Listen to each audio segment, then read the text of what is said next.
Hello, everyone, and welcome back. This is Mollie Carmichael with Zonda's Inspirational Leadership Series, and this is the first of the year for 2026. And we are joined today by Phillippe Lord. He's the CEO of Meritage Homes. Now, a little bit about Phillippe first. When we look back, he started with the company in 2008, and I'm probably biased here, but he started exactly where I think the CEO should start, and that's operational strategy, market research, and it's all things: how do you position the company? What's the segmentation? What kind of products should they be thinking about? All the things that can make a builder successful. He obviously did something well, because then in 2012, he became the president of the West region and must have done something great there too, because then he was appointed as the COO in 2015. And then, of course, today, as of 2021, he's the CEO running the whole company. Now, let's look at the facts from when Phillippe joined the company in 2008. So a few facts here. So let's look at 2024. They earned the position of the fifth largest builder in the country with 15,611 home closings. Now, last year was a slightly softer market, so closings are down just a little bit. But last year, they did another 15,026 home closings. But here's where the real proof in the pudding is. They actually generated about 5.8 billion in home closing revenue, and that's more than 2 times the home closing revenue when Phillippe started in 2008. Now, that's pretty impressive. Most of all, I think what you're going to find in this interview is Philippe's not only a very disciplined guy, but he's a pretty great human being. While running the country's fifth largest home builder, he and his wife are raising a great family, and they also have their own family foundation where they're trying to contribute in other categories where they can make a difference in the world. And I think that's pretty impressive. So let's get started. I want you to hear about Philippe's journey and what he believes leadership means, and hear that directly from him. So please welcome Phillippe Lord. Hello, everyone, and thank you for joining us. We are here with Phillippe Lord, and we are back to it for 2026 and the Inspirational Leadership Series, starting out with Phillippe. Phillippe, welcome. We're glad to have you here. Glad to be here. Yeah. Tell us a little bit about your job, your role, and what your responsibilities look like today, and what keeps you busy. Sure. As we discussed, CEO of Meritage Homes, the fifth largest home builder, at least by volume. Been the CEO now going on my 6th year. So what do? I'm on a plane a lot, flying around the country, meeting with my team and understanding our business and the markets. I spent a lot of time with our CFO, Hila Safruza, making sure that we're telling our story across multiple platforms, investors, our board, the company, etc. Spent a lot of time on our strategy, specifically sort of how we want to play in the market, how we want to compete, where we want to play, what's our differentiator, etc. And then lastly, and probably most importantly, a lot of time just making sure that our employees feel good about Meritage Homes, are engaged, want to be here, want to be part of the journey, feel supported, are being developed, grown. We're investing in their careers and making sure that our culture, what we believe our culture to be, is actually what people feel. I love that. Let me ask you 2 questions on that. What do you think the Meritage differentiator is? And then tell me about what you think is unique about the Meritage culture. Well, someone once told me culture eats strategy for breakfast.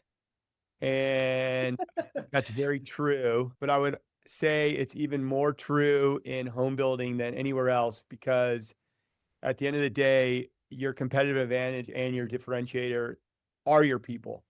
And I totally agree. The greatest organizations in real estate have the best people and the best teams, and great people, talent, and teamwork. It really doesn't happen unless you create an environment that allows that to happen. And that's what your culture is. Your culture is how people experience your company and determines whether that talent can show up and be the best version of themselves.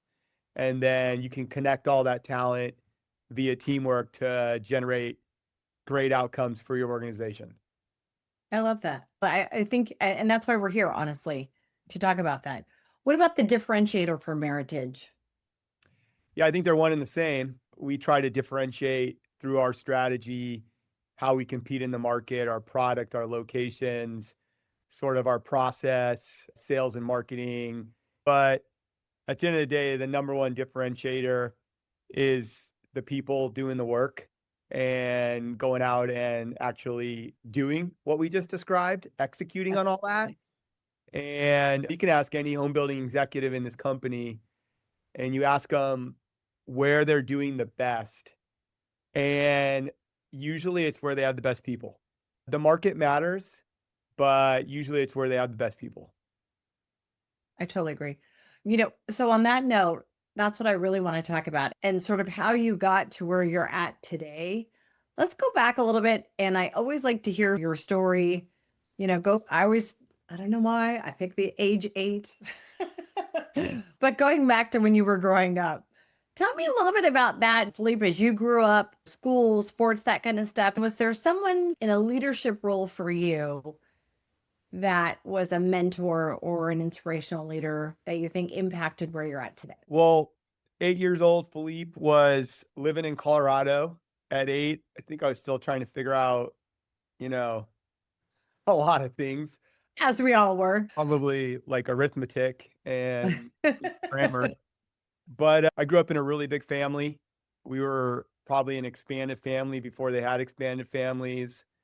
And I had a lot of parental guidance, not just from my immediate blood family, but from a broader, which was pretty awesome because honestly, they all kind of thought about things a little differently and grew up a little differently and had different perspectives. And my mom and dad really kind of invited that sort of in the house. They wanted to surround me and my siblings with people that had different point of views and perspectives and then kind of talk about them. So that was just kind of my environment until I left to go to college. And I just grew up around that, a very seeking to understand, accepting environment, safe place for people to share ideas and point of views, even if they didn't agree.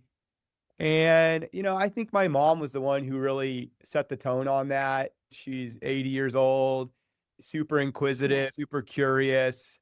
She talks a lot about being conscious, a higher level of consciousness, trying to get out of your own perspective and the walls that you believe and try to expand your mind and think about a broader view. So that's how I was brought up, and it's a big part of who I am. So you go off to college, and what do you think you want to do for your career? Well, I majored in economics with a minor in math. So I guess I liked numbers, but I liked economics because I felt like it was the broadest view of business and the economy and how things work. I think I'm a pretty deductive thinker. So economics usually there's a lot of deduction and the models and whatnot. I studied that. It was a broad degree where I went to school, got exposed to a lot of different things. Didn't ever think I was going to be an economist per se. It just felt like I could take those tools and apply them to business, which was ultimately what I wanted to do. And I didn't want to be an accountant. Finance, I was able to learn along the way. So the economics degree just kind of lend itself to what I thought I was going to do from a business perspective. I got my graduate degree after I went to undergrad, again, economics. And then right out of school, I got hired by a holding company that had a bunch of different business channels. And my job was to create the revenue forecast for that holding company. And I tell everyone, like I tell my kids, when you go to college, it really doesn't matter what your degree is, but I actually used the degree for the first 4 years of my life. I literally used my degree to do the work that I was supposed to do, which was unusual. It is to some degree, but I definitely see a lot of economics degree in this business for sure. Tell me about any sort of hobbies or what did you do when you weren't in the seriousness of economics and math and all of that? What were you doing for fun? I'm a big outdoors person, so obviously growing up in Colorado was perfect. I was a big snowboarder, still am. Every weekend I could. uh, Went up into the mountains and camped all the time. Even today, me and my family, we have a cabin that we go to all the time and go out there and walk around and drive, you know, Can-Ams around and go fishing and whatnot. That was a big thing for me, was just being outdoors as much as I possibly could be. Now, during all the stuff that you're doing now, how do you make time for that? It's probably my biggest struggle in my own life is how do you make time for like those things you love so much? I'll give you some ideas around that, but for me to sit here and tell you that I got that all figured out would be a complete lie. I'm constantly assessing whether I'm giving my time to the right things all the time, but it just comes down to your non-negotiables. And it's more about what you say no to than what you say yes to that allows you to have the time to do the things you want to do. I have some very clear non-negotiables. Number one is my faith.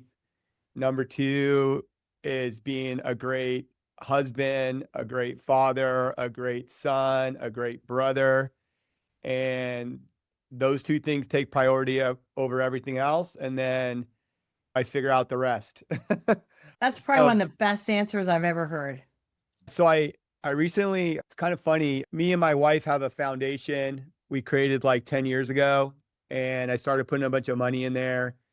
And she really wanted to give back specifically to children's hospitals. And when I retire, I'm going to put a bunch of money in there and we're going to run our foundation. And again, the charter is giving back to medical facilities that support children care. And about 5 years ago, I was like, I'm just tired of just writing checks. I want to get more involved. I feel like our kids are old enough where I could probably spend a little time doing something. So I joined this group that now raises a bunch of money for the hospital. And I've been doing it for like 4 years and super fun. I tell my kids about it all the time because I really want my kids to know that giving back is really important. It's funny because they asked me the same question you asked me when I joined the group. They said, well, how are you going to do this, Phillippe? You're the CEO. You got young kids. You got all this going on. How are you going to make time for this commitment? And I said, listen, I have a little bit more time in the tank because you're right. I do have young kids. I want to be around for my kids. I want to be with my wife. We got things we want to do.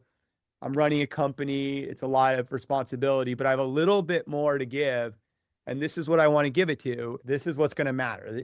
These are my non-negotiables. This is going to become one of my non-negotiables. And because it's my Totally. non-negotiable, I'm going to make time for it. 4 years past, I've spent a ton of time on it. I'm super proud of it. Proud of the work I've done, proud of the money I've raised. It's just about non-negotiables. And so many people, they just don't know how to say no. And so they say yes to everything, and then I'm guilty of that. they don't do anything. They don't do anything because they said yes to everything. And it's more about what you say no to, because when you clearly say no to things, you're saying yes to the things that you're saying yes to. And a lot of people struggle with it. And people come and talk to me in our organization and they want to do more and they're trying to move up in the company. That's one of the first things I tell them.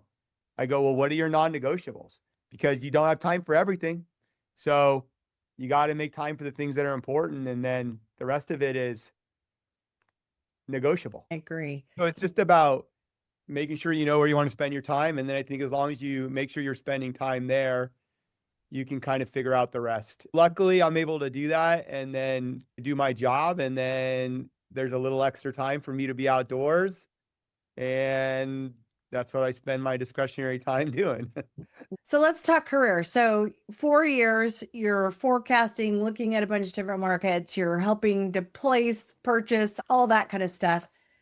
What next? How did you move from that to your next position? Tell us a little bit about your career. I mean, I don't know if it's better to be lucky versus good, but I would say I definitely had some good fortune. I think it all started with the fact that there were some people in my career that saw more in me than I saw in myself. They took an interest in me getting where I needed to go. And so when I first started in home building, I had a great boss. Her name was Tracy Tannenbaum. She saw more in me when I was a rookie. She gave me tons of opportunities. She threw tons of things at me. She actually works for us now. She runs our marketing department. She's I was gonna say she's your CMO, she's right? the CMO, my Awesome. first bosses in home building. Then I went over to Acacia Capital, and a gentleman named Steve Benson that a lot of people know Last year. was my boss. Again, he saw more in me. He gave me opportunities. He invested in me, challenged me, pushed me. And then same thing at Meritage Homes. I came over here. I was sort of pigeonholed in this land underwriting, market research kind of role. And we had a COO. His name was Steve Davis. And I worked directly for him. And he started taking me on all his trips out to the divisions, shared all his knowledge around operations with me, taught me about leading teams and growing teams and culture. And, I just was lucky. I had people that gave me opportunities and again saw more in me than I even saw in myself at the time. And it's really, that's the secret sauce. Find those people in your organization that don't see everything that you see in them and create opportunities for them, because those are the folks that will eventually, lead your organization. It's amazing what happens when you invest in your people, right? They literally created a CEO, all of those people. That's pretty amazing. That's Yeah. awesome. Why home building for you? I mean, why not? I mean, I there's agree. so I love it. much Just to curious what love. it is for you. Yeah, there's so much to love about what we do, I from, agree. you know, building places and creating opportunities for people to create memories and grow their families and whatnot. It takes a village to do what we do. And being in a business where you have to see all those things come together to really have success. But I'm a little crazy. The number one reason I like home building is you have to reinvent yourself every single year. And it's like a growth mindset. If you don't have a mindset of wanting to constantly grow and evolve and change, this is just not a good business, because everything that Meritage is right now, today, it's not going to be 3 years from now. Every piece of land is going to be gone. We're going to design new product. We might have some new people. We might have some different processes. I mean, you're constantly having to reinvent yourself in this business. It creates this catalyst where you constantly have to assess who you are and where you want to go. And I mean, what else could you ask for? Who wants to do something that is just set it and forget it, or rinse and repeat? I think constantly having to reimagine your business and what you want it to be, it takes a mindset. And that's kind of what gets me up in the morning, honestly, about the industry. You're totally right. And I wish more people thought that way, because I think home building oftentimes can be criticized for not making enough change. I'll never forget being asked by an analyst in New York one time, why is X, and I won't say who the CEO they were questioning, but why does he keep changing things? And it was like 2008 or 9, I think. In this market, do you really want that company to stay on the same path? You got to reinvent like regularly. And if you don't, Well, back to choices, right? I tell my kids all the time, life is about choices. And it's every true. decision you make, you chose to make that decision, but more importantly, you chose to not make some other decision. And so when it comes to change and That's right. innovation, I think there's some truth to changing the things that are going to have the greatest impact, and not Yeah. just changing to change. And so you got to have your why when you're changing, and make sure that the why is a why that's going to drive the outcomes you're looking for, versus just constantly changing. because when you're constantly changing everything all the time, you create a lot of stress for your organization. But when you change the right things and people understand the why behind it, I think you create innovation that's very impactful. I agree. What do you think the biggest changes are in the world, the economy, and in home building today? Where do you see the biggest opportunities right now for change? I mean, because you're absolutely right. It's weird times, I think, right now. And from Meritage's perspective, you know, how are you guys reinventing yourselves this year, if you will? Pick and Uh, choose what you want to answer in that question. But I guess maybe to rephrase it is, where is the opportunity right now for your company, and where are you seeing some of those reinventions that you're focused on as a company today?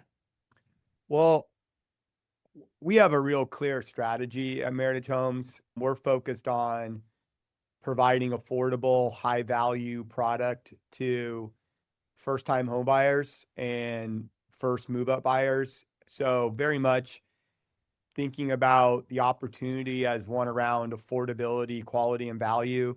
Hmm. So everything we do has to link back to that. When we look at innovation and change, if it doesn't result in us building a higher quality, affordable value product that those customers want, we don't do it because it all just comes down to that. And I think that there's a lot of dialogue around the country right now in a lot of think tanks about the lack of affordable housing in our country For sure. and how many people are priced out, and home ownership is more unattainable than it's ever been before. And how do we make it more attainable? And so that's where we're focused on. That's where our innovation efforts are going towards.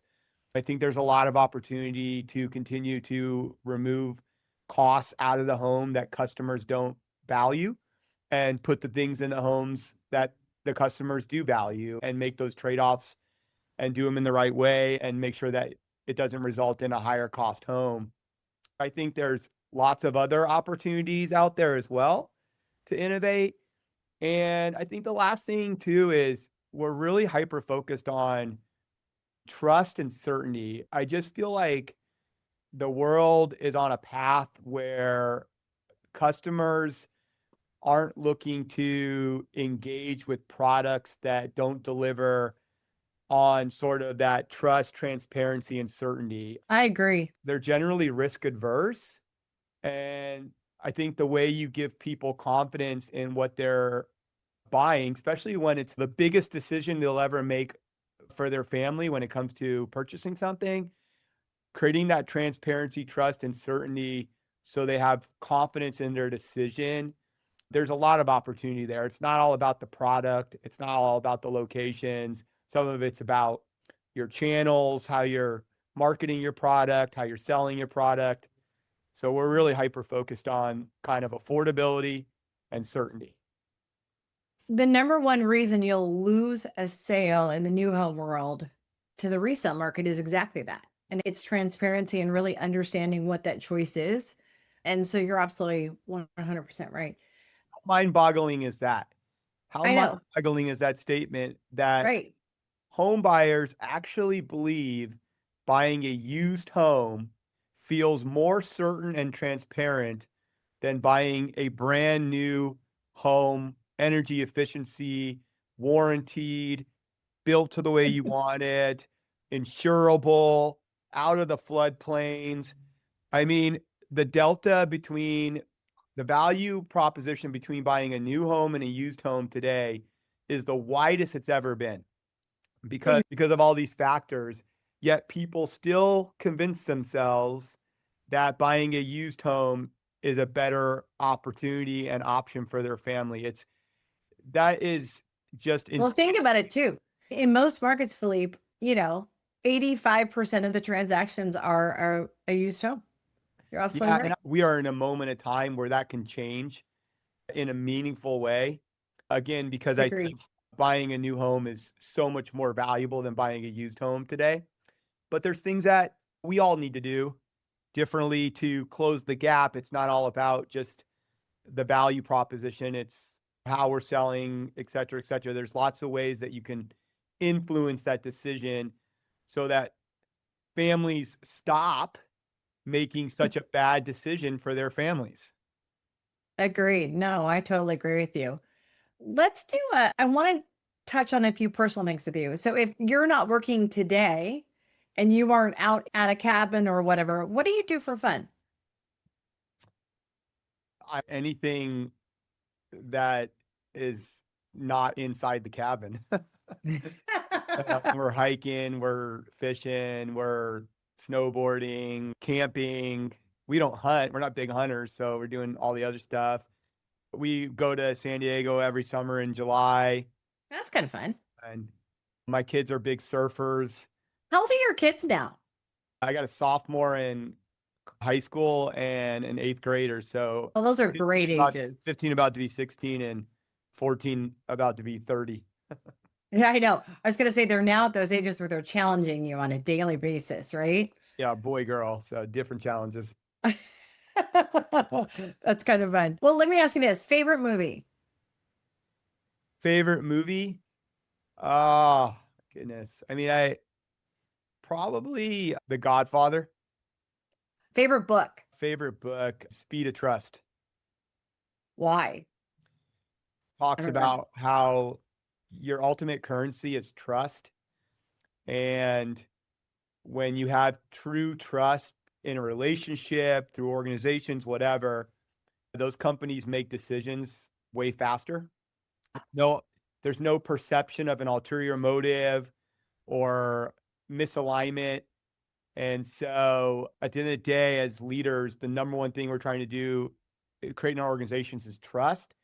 Because when you have that true, authentic trust, you just move faster than companies that don't have it. That's awesome. I love that. Who's the cook? You or your wife? Me. And what do you love to cook? I cook a lot of different things. Not a big barbecue guy. We are a little bit vegetarian, like 70% of the time. So we do a lot of vegetarian meals, Nice. casseroles, salads. I love that you're the cook. That's awesome. Yeah, I think my wife's got plenty to do. I love that. I love that. So we'll jump back to the business. Sorry, I'm jumping around here a little bit. Jump back to the business. So the average age for a first-time buyer today is 40. How do we change that? I mean, I bought my first home at 19. I never wanted to rent. Like, how do we get it back to a more logical age group? You have to focus on what you can control and not get distracted by the things you don't control. I mean, I'm not sure some of the social things that are happening that are making families not buy until later, I'm going to ever have any impact on. But I do think affordability is a big driver. I think families just don't feel like they have the financial capability to buy a home earlier than that, at least in a way where they feel comfortable and they don't feel too stretched. I think if we can solve affordability, we can solve some of it. But Sure. also socially, people are waiting longer to get married, waiting longer to have kids, moving around. They're more mobile at times. Some of those things are kind of outside of our control. But I think at the end of the day, if you can unlock affordability, you'll unlock the first-time home buyer demand.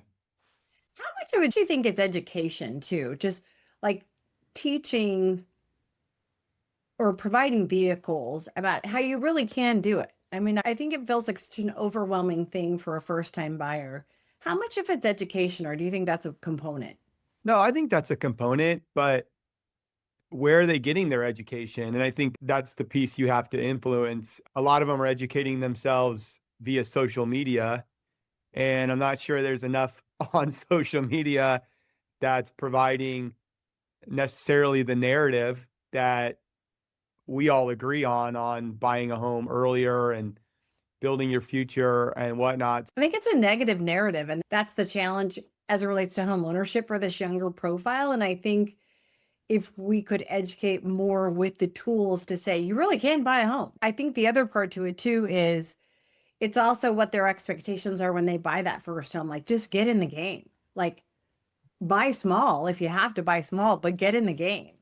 Yeah. And I think home building is pretty late to the party when it comes to social media. I think other companies and industries have really tapped into how they can educate on social media, and home building is kind of just getting there.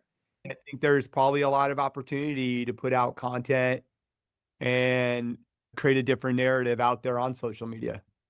If you were to give any advice to a consumer today looking to buy a home, what would you say is the most important advice you could give them? I think do your homework. It's an important decision. Make sure, you studied the decision, really understand the product. Not all home building is the same. It's important to understand the different things we all do when it comes to building a home. And, make sure that you really spend your time on the location. It's not just about the home, it's about the community and the schools and everything else. Oh, for sure. Absolutely. Leadership for Meritage. What do you look for in a great leader at your company? And you're hiring for your top positions all the way to just starting out. How do you guys do that and what's important?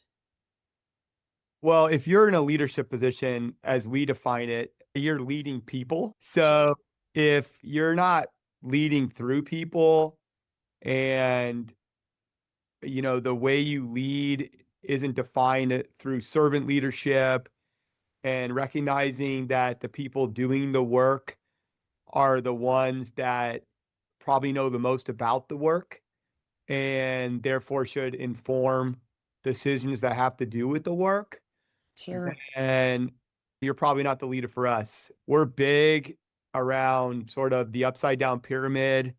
As you move further up in leadership at Meritage Homes, you need to recognize that you're further and further removed from what actually gets done in this company, and having the humility to recognize that and recognize that it's your job to remove obstacles so that those folks doing the work actually can go and perform it at a high level.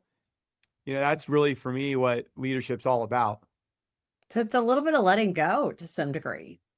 You have to let go. That was one of the things that I think a lot of us that went through COVID learned, was all the ideas we've had about how you lead a company through COVID didn't work anymore. And you had to let go of those old ideas and embrace some new ideas, or you probably weren't able to really get through it. And I mean, now things have settled down, but some of those tools and that mindset is still very applicable today. Sure. Tell me this. What do you love the most about your job? I think it's just who I'm surrounded with. We got a great group of folks over here. Some of them been here a while, some of them are new, all super talented, super smart. I like getting in a room with those different groups and talking about the business, and realizing that we don't all have the answers. We're trying to get to the right answer together. And I love creating that environment where that can happen. Hmm. It doesn't always happen. A lot of times, for some reason or whatever, things get stymied, and the collaboration and dialogue, it doesn't always get to the point that it needs to, where Sure. people are having really honest and real conversations about things. I think there's plenty to talk about, whether it's our Sure. strategy or culture or business plans or land deals or, you name it. But getting a bunch of smart people in the room and tackling a problem is like a lot of fun. On that note, where do you think you make the biggest difference? Exactly there. I don't surround yourself with a bunch of really talented people who have different perspectives and point of views, and then give them a job and tell them to shut up.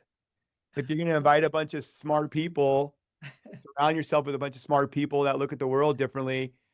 You need to create an environment where people are going to share and be willing to cast ideas that may be controversial or whatnot. Talent and diversity can be kind of mucky. So getting it all to work together collectively, it takes time and intentionality. And so I spent a lot of my time getting people together that don't necessarily see things the same way, but both have a lot of value in how they do view things and trying to get to the best outcome for Meritage Homes. I love that because it's really hard when you don't agree and when you're in a collective group of people to get to everybody wants the same answer, which is to succeed and be prosperous. But then to provide opinions and then be shut down is frustrating, right? So, how do you get people to share and collaborate when they don't necessarily agree and then get to the finish line? And it happens fast. It's amazing when you bring an outside voice in and the consequences of that outside voice are negative. All of a sudden, that outside voice becomes super quiet, super fast. Yes. And so And it's frustrating. you actually have to do the opposite. You have to create the space for those different point of views and perspectives to happen, obviously in a way that aligns with your core values. When you got people coming at things from different ways and different point of views, it definitely sharpens the outcomes versus surrounding yourself with people that all just agree. I totally agree. It's a fine balance to navigate that, though, for sure. I love your answers. I think it's so important to be able to promote sharing ideas because you don't get to new ideas and you don't get to change and you don't get to reinvention without that kind of a culture. And I think you need it for sure, especially given what's going on today. Well, as we're wrapping up, Philippe, tell me who your top inspirational leaders are today, like one or two, and why. I mean, I'm going to go back to my mom again. I think that just the way she looks at things, the way she seeks to understand, the way she makes people feel safe, psychologically safe more than anything else. I just don't think there's enough of that going on in general.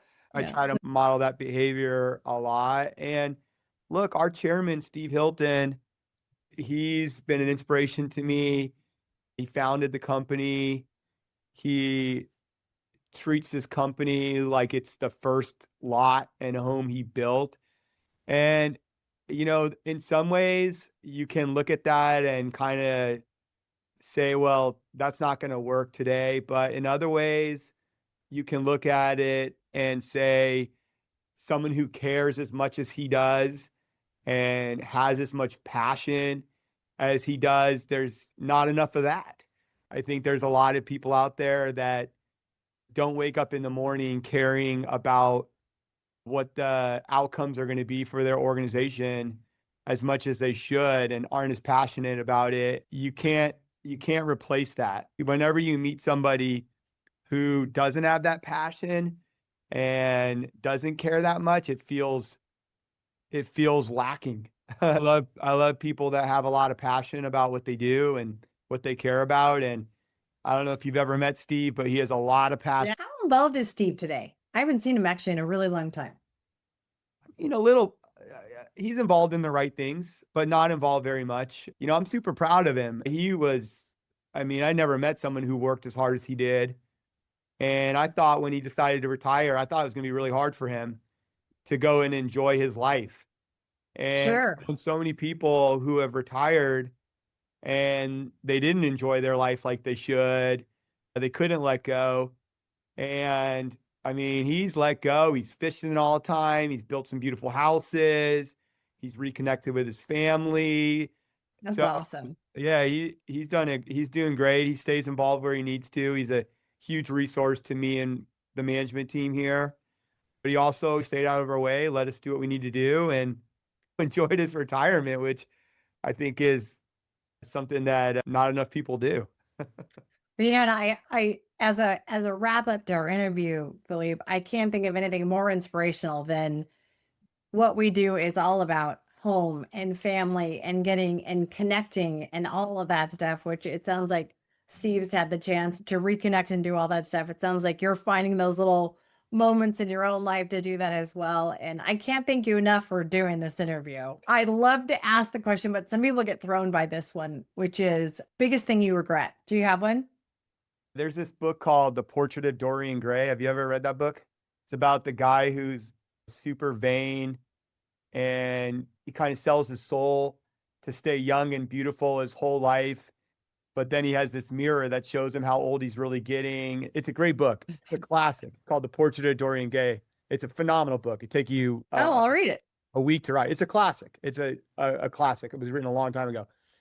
But there's this famous saying in the book, and it says, the only thing in life we ever regret are the chances we never take. And at the end of the day, you really want to try to live a life where you don't regret things, because that means maybe you should have made a different choice, right? And so I don't know what my biggest regrets are. I have a lot of choices I think I would have maybe made differently, but I'm not sure I sit back and go, I regret them, because I think the choices I made kind of made me who I am. Another question is, what didn't I ask you that I should have asked you? I think you did good. I covered a lot of ground. Okay, good. Yeah, we covered a lot. Those are always some really funny. You can always say, I think it's always interesting to say, in 3 words and no more, tell me what you admire in leaders, right? And it's funny how you have to bring it down to 3 words and only 3 words. Can't be 3 sentences. It's got to be 3 words, because it makes you really kind of think about. Oh, for sure. Those type of things that show up that are really important to you. But no, I think. What are your 3 words? I mean, humility is number 1. Awareness. I like that. Awareness is number 2.